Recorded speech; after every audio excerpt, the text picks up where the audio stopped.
Hey guys, and welcome to a legendary Immortal Empires showdown. I'm a Rubber Duck War, and I'm trying to make Norsca great again. And you can do it too with one simple trick, and that's to realise it's just a game and have a load of fun. And that's how I tend to play Norsca, and it's worked out pretty well for me over the years. I'm up against Samurai Warrior, who's a very talented player, going for the old Shadow Warrior kite game, so should be a good fun scrap.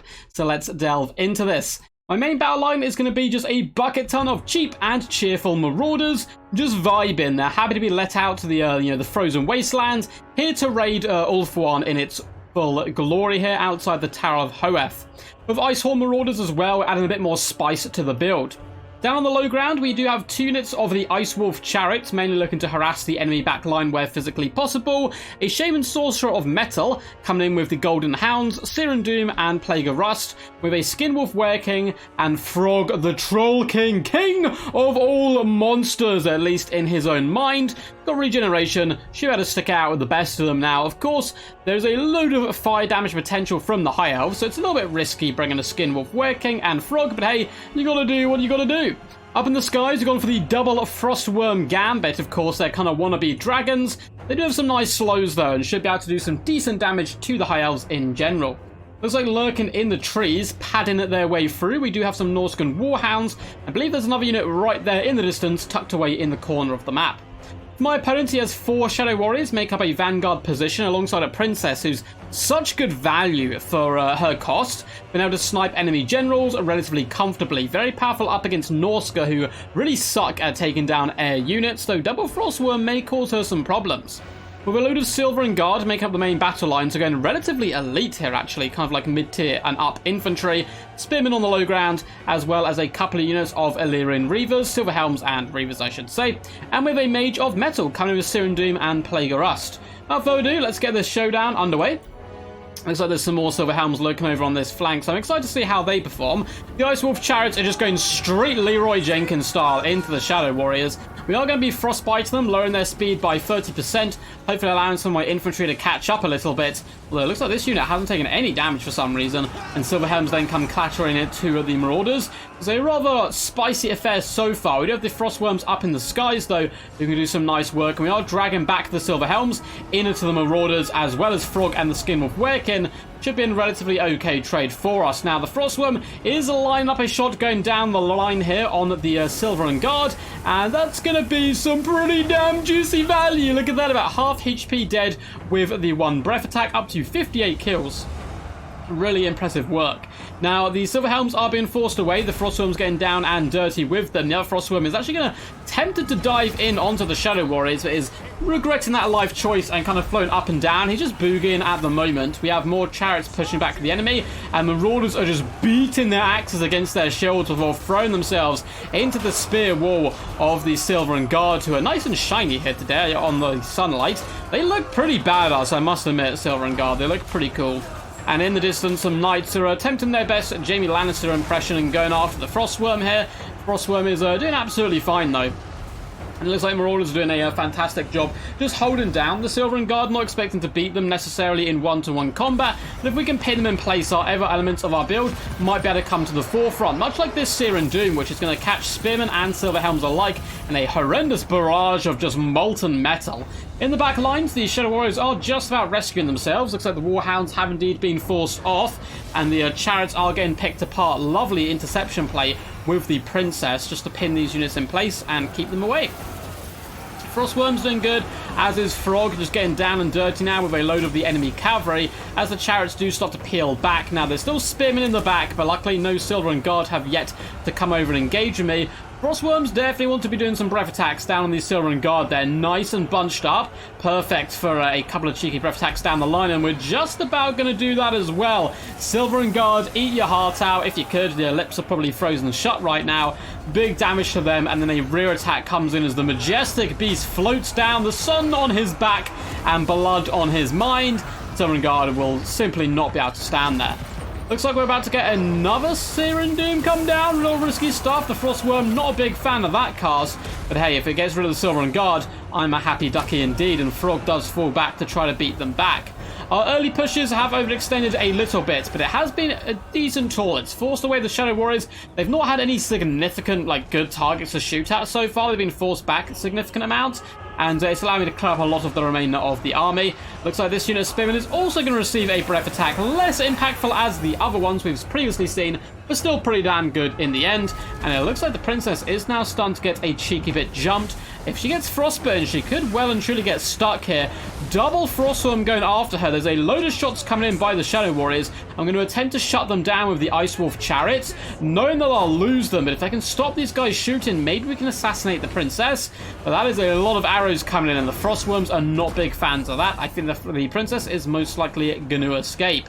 Marauders, Silver and Guard, it is a scrap and a half here. They've been fighting all battle so far, with neither side really being a winner now. Silver and Guard would win the fight normally, but of course we've had breath attacks coming in, magic, frog, and all other elements. Got some Warhounds who can come back in the trees. My opponent's done a fantastic job of keeping these Shadow Warriors online and active.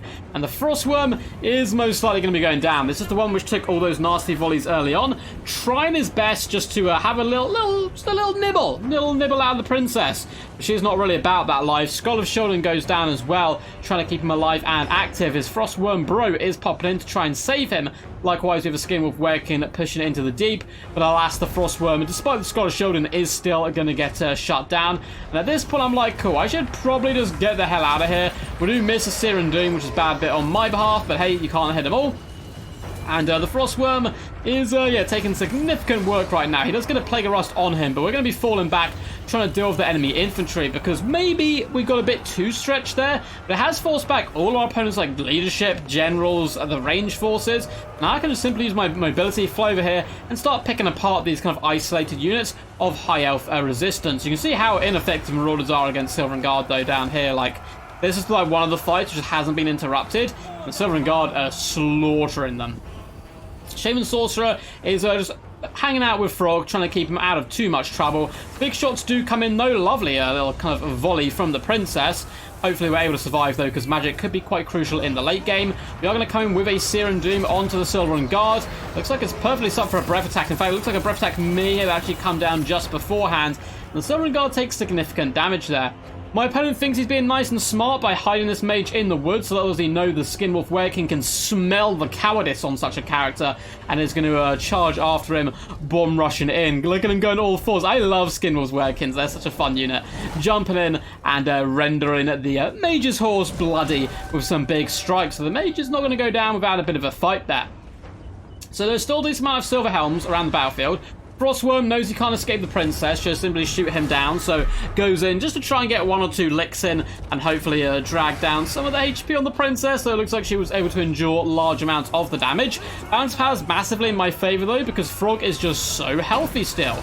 It's a nice old swing. We get yet another Golden Hounds come in. Look how cool this animation is now. You get little bits of gold like popping off in different directions.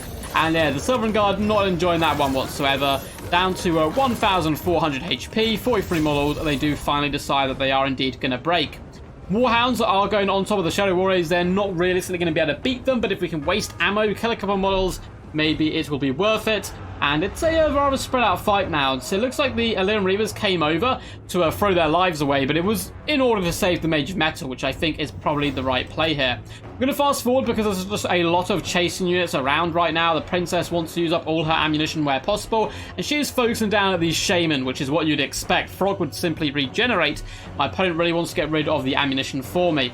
Skinwolf Werkin's going to float all the way over as well. I do dodge a Searing Doom from my opponent coming down there, and I'm able to try and get my little leadership core back together.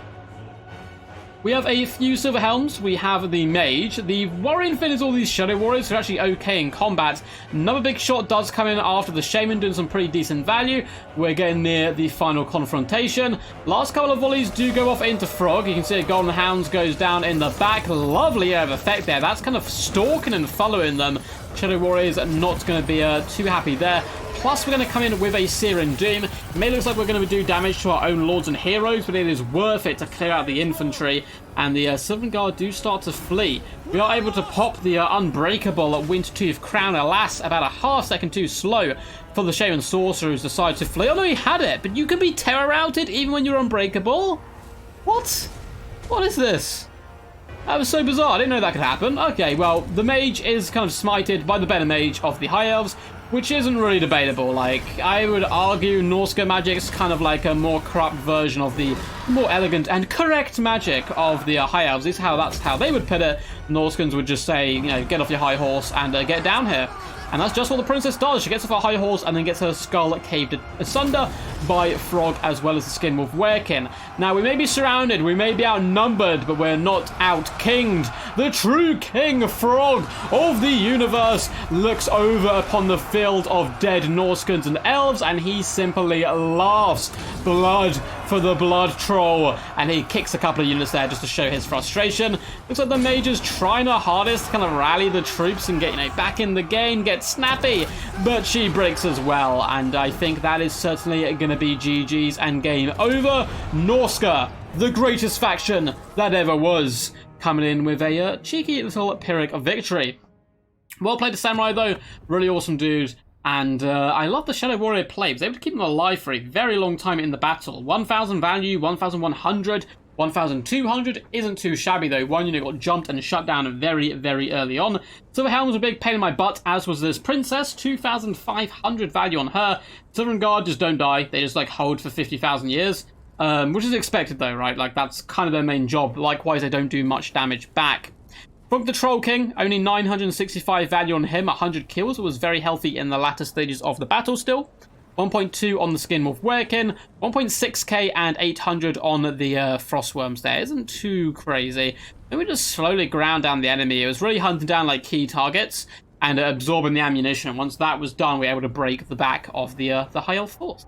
Hope you guys enjoyed this one. If you did, feel free to leave a like, subscribe, and comment down below what you thought of the battle. Load of links in the description, Twitch, Patreon, and Discord. But until next time, guys, peace, peace. And as always, stay awesome.